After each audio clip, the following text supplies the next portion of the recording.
I like to think of myself as a cowboy at first, but also an educator at the same time, and just sort of make it fun so kids can learn a little bit about agriculture and kind of entertain them at the same time. I always keep saying 25 years. That's how long I've been Cowboy Fred. But really my name is Fred Cahill from the Texas Longhorn Ranch, but I guess, what do you call it, a stage name or something along those lines? But that's the name they gave me at the fair, so yeah, at least 25 years. When we're at the fair, we try to bring a variety of animals. In the past, I've had a Texas Longhorn steer. We bring the donkey. I usually bring a really tame, quiet horse. We'll have the different animals. We kind of gather them up within the barn, whether it's the sheep and the goats, and they kind of participate. It's one big family in the barn anyway, so we try to use a lot of those animals that already exist in the barn. Interesting, we talk about donkeys. My kids think I'm losing my mind.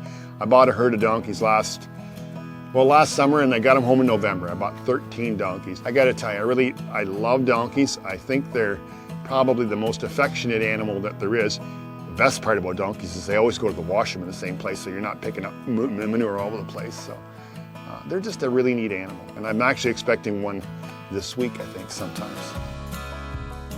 Well, when I'm not Cowboy Fred at the Western Fair, I come home and I get to ranch. I've always had a passion for ranching, and that means cattle and horses, kind of interacting with the two of them. Just building fence, working cows, riding horses.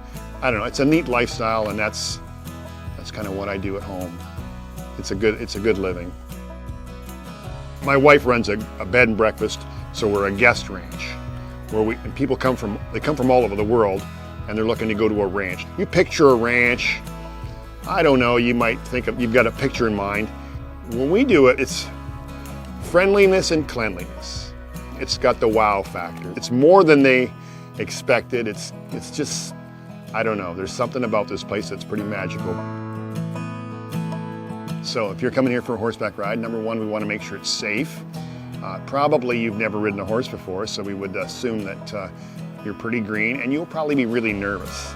And you know, when it's interesting, you watch people's reaction. On the ground, they're pretty brave, but actually when they climb above on that horse and they're saying, wow, they're so tall and they're so high off the ground, that's when that little voice in them starts talking, like maybe they shouldn't be doing this. You build on that confidence. You try to get them to stay on their horse and be confident with the ride. And it's not a boring ride. There's all kinds of neat things to see, different plants, trees, animals. I don't know, there's just a lot going on over there. Where will ranching be in the future? That's a very good question. I think you can answer that with where will cattle be. If there's a demand for cattle, then I think the cattle industry is going to be pretty vibrant, and it'll last a long time. And I think wherever there's cattle, there'll be ranching and cowboys. And I'm hoping I'm around for a long time to see that kind of keep going.